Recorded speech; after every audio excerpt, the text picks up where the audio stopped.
Bahattin abinin oraya bırakmışım ha. Bahattin abiye teslim ediyor. Bahattin abi.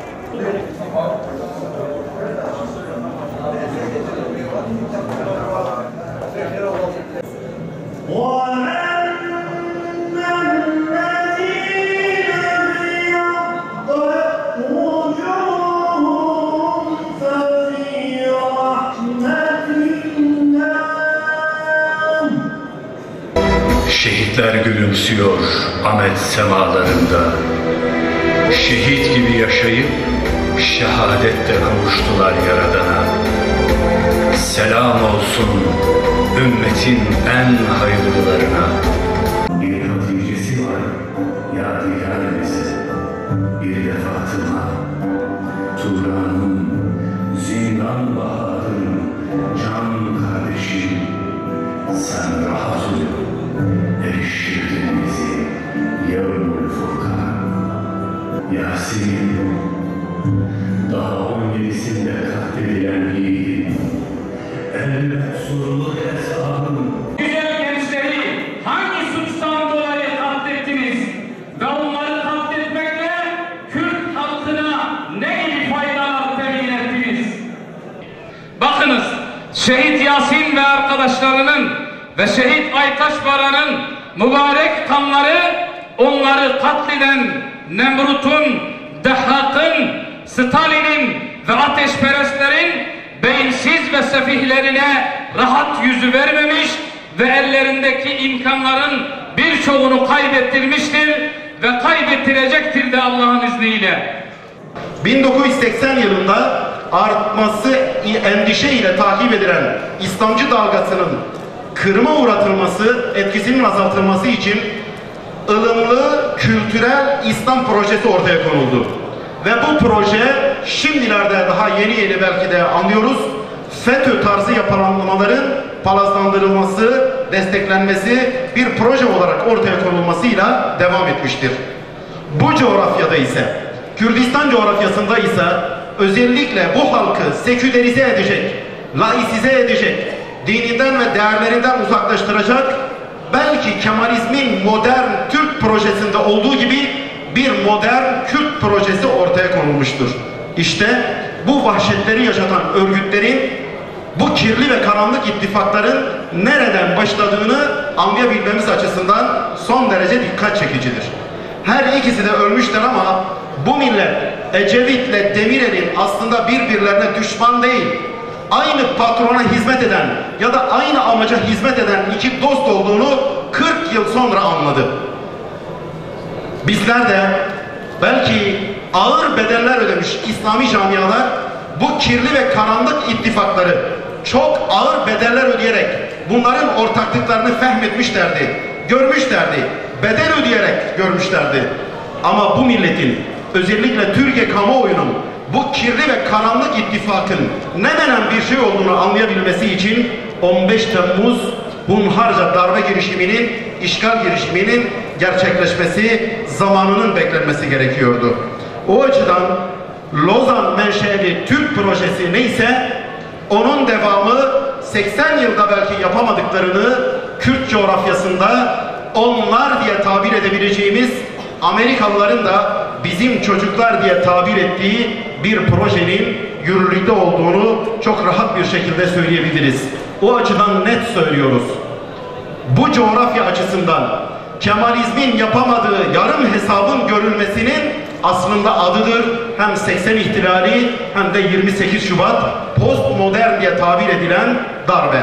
Özellikle 6-8 Ekim olaylarından önce çözüm sürecindeki yanlışlıkları ve akıl tutulmalarını nasıl ve neyle sonuçlanabileceğini öngören, ağır bedeller ödeyerek tespit eden Hüdapar'ın bu süreçten sonra da hükümete yönelik İslami muhalefet görevinin gereğini yerine getirerek yapacağı ikaz ve uyarılara, bu memleketin birliği, beraberliği ve bütünlüğü adına, bu memleketin maddi ve manevi gelişmişliği adına, dünyevi ve uhrevi selamet ve maslahatı adına kulak verir de bir daha böyle bir olay yaşamak zorunda kalmayız.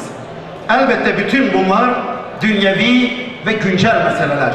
Bir de işin ukba meseleleri var.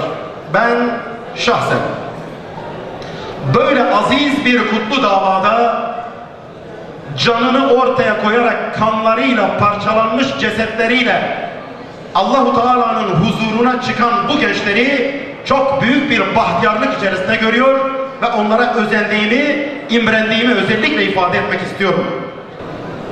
6-8 Ekim olayları, evet arkadaşımızın da ifade ettiği gibi proje bir yapının yeni bir yüzyıla bölgenin hazırlanmasıyla ilgili adımlardan bir tanesiydi. Biliyorsunuz bu yapı özellikle Rojava'da, Suriye Kürdistan'ında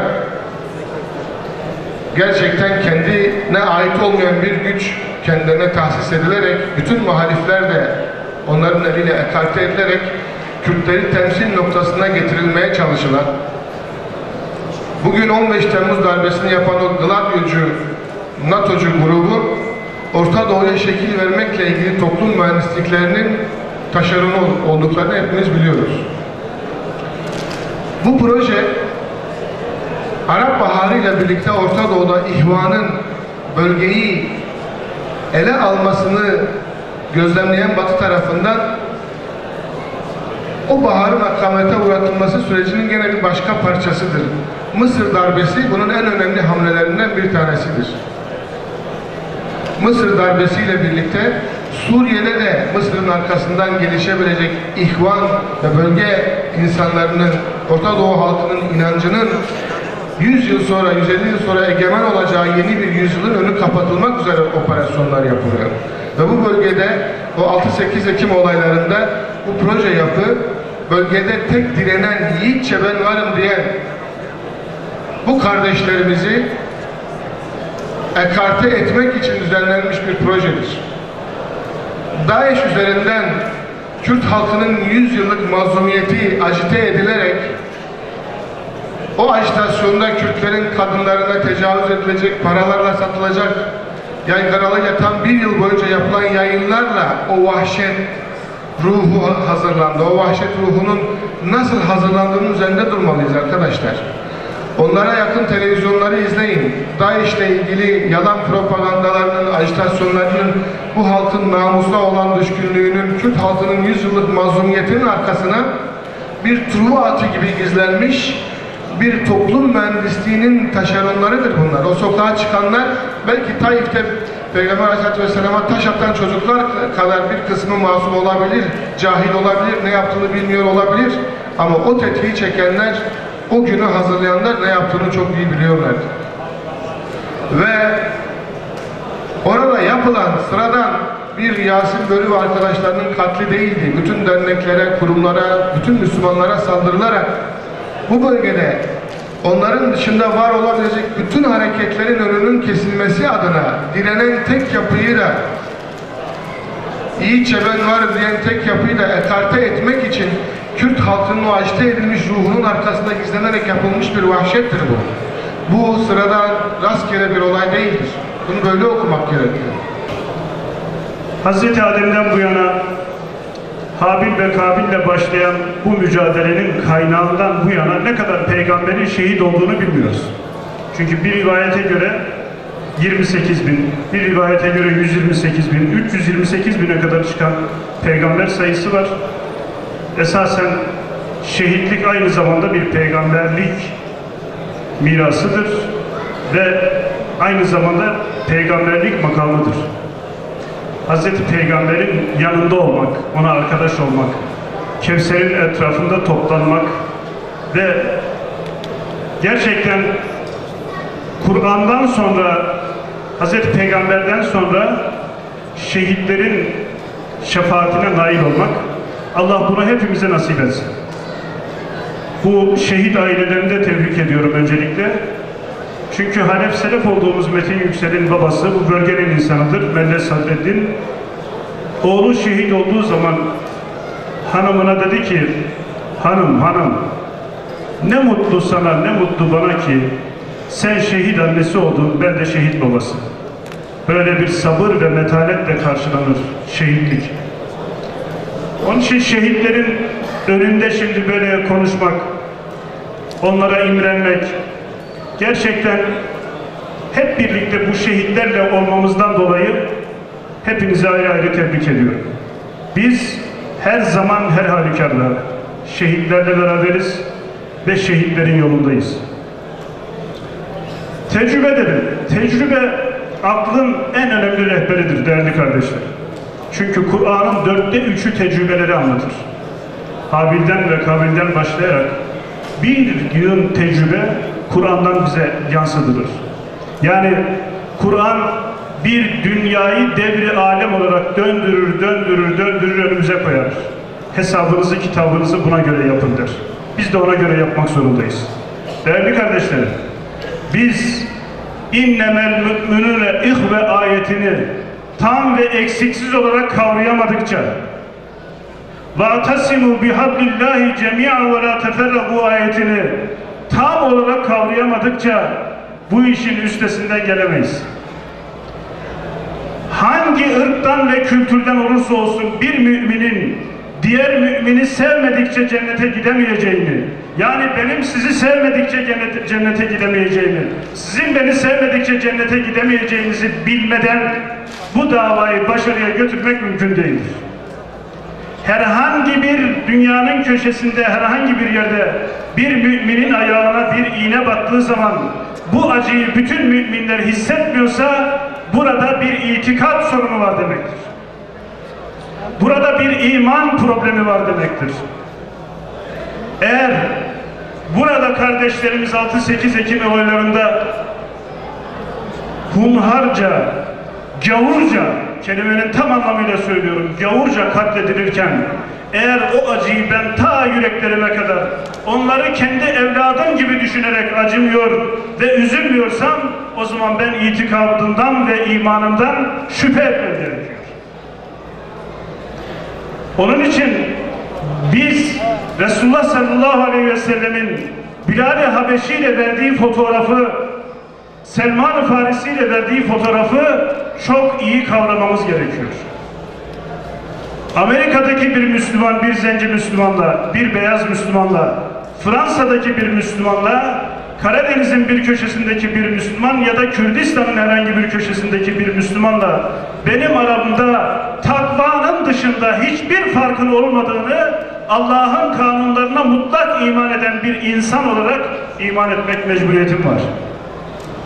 Onun için ne olur? Bakın, yıllarca bu ırkçılığın mücadelesini vermiş bir kardeşiniz olarak, birçoğunuzun da abisi olarak istirham ediyorum. Aklımızdan ve fikrimizden, kalbimizden ve beynimizden en küçük kırıntısı olan ırkçı düşünceyi silip atalım. O zaman ancak PKK'yı silebilirsiniz. O zaman ancak bu şeytanın köpeklerini kafanızdan, beyninizden ancak silebilirsiniz. Yoksa onlara bir köşesinden, bir bucağından Kürtçülük yapıyorlar, Kürtleri kurtarmaya çalışıyorlar diye bir hak vermeye çalışırsanız bütün Müslümanlara ihanet etmiş olursunuz. Kur'an'a da ihanet etmiş olursunuz, İslam'a da ihanet etmiş olursunuz. 6-8 Ekim olayları bir grup çapulcunun bu gençlere saldırısı değil, bir kitlenin inançlarından dolayı yok edilmesine yönelik bir faaliyettir. O çocuklar, şu anda yargılanan kişiler bu şehitlerimizin hiçbirini tanımıyorlar. Hiçbirine yönelik bir husumetleri yok. Aralarında geçmişe dayalı bir ihtilaf yok. Bunlar simalarından, yüzlerinden, ellerindeki kurban etlerinden veya sakallarından tanınan dindar insanlar. Bunlar sırf dini inançlarından, inançlarındaki duyarlılıklarından dolayı önceden planlanmış bir şekilde sokaklarda katliama maruz kalırlar. 77. madde de öyle diyor. Bir kitleyi siyasal, felsefi, ırkî veya dini nedenlerle öldürmeye kalkışanlar veya onları öldürenler ağırlaştırılmış müebbet hapis cezasına mahkum edilirler. Maalesef Ankara'daki iddianamede bunlar yok. Şu anda yapılan şey sadece tetikçiler ya da kuklaların tespitidir. Kimsenin kuklacıyı hesaba kattığı yok. Yine Ceza Kanunu'nun 38. maddesinde azmettirici fail gibi cezalandırılır diyor. Bu olayın faillerini tespitte mahkeme sıkıntı yaşıyor. Çok net. Niye sıkıntı yaşıyor? Çünkü bilinçli olarak böyle bir sıkıntının ortaya çıkması için zemin hazırladı. FETÖ terör örgütünün kolluk kuvvetleri askerde olan birini, bilmem hastanede olan birini, bir başka ilde olan birini bilinçli olarak dosyanın içine koyarak dosyayı sulandırmak, asli faillerin ortaya çıkmasını şüpheli hale getirmeye kalkıştılar. Ama bu dosyanın tetikçi faillerinde şüphe olsa dahi azmettiricileri konusunda resmi belgeler var. Bırakın şüpheyi, o kadar net ki bu insanları bu suçu işlemeye teşvik eden azmettiriciler bunu bir karara bağlamışlar. Bir yönetim kararı olarak Demirtaş'a söyletmişler. Ona okutmuşlar. O metni onlara okutmuşlar ve bu şekilde sokak çağrısı yapılmış. Dolayısıyla failler şüpheli olsa dahi azmettiricilerin üzerinde zerre kadar şüphe yoktur. Biz insaflı, vicdanlı, Allah'tan korkan mağdur aileleri olarak o yargılanan insanlardan birinin haksız yere cezalandırılmasından da rahatsız oluruz. Belki o çocuklar suça sürüklenen, çoğu tinerci, hırsız, uyuşturucu müptelası insanlar. Belki o kitlenin evlatları, çocukları, belki başka suçlar olmuş olabilir. Belki bir yerlere molotof atmış olabilirler. Ama biz Yasin'imizin katlinde dahli olmayan bir çocuğun buradan ceza giymesini ikinci bir cinayet olarak algılıyoruz. Bizde adalet duygusu bize bunu emrediyor. Adil olmak bunu gerektirir. Onun için bir mahkemenin nihai hedefi, asıl maksadı intikam almak değildir. Ceza hukukunun felsefesinde işte suçludan intikam almak yerine suçluyu ıslah etmek ve yeni suçlardan caydırmak vardır. Şimdi o çocukların her biri müebbet hapis cezası alsa bile bu caniler, bu azmettiriciler bu düşüncelerinden vazgeçecekler mi? Onlar için bir caydırıcılık oluşturacak mı? Onlar için ıslah edici bir karar olacak mı? Olmayacak. Onun için bir defa yargıya güven hiç olmadığı kadar diplere düşmüştür. Şu anda %30'un altına düşmüştür. Yargının bir an önce kendini toparlayıp bu itibarını yeniden kazanmanın bir yolunu bulması lazım. Bunun için de bu dava bir kriter olabilir. Eğer azmettiricileri bu işin içine koyar ve savcılık suç vasfını değiştirir, bunu insanlığa karşı suçlar olarak nitelerse o zaman yargıya güven artacaktır.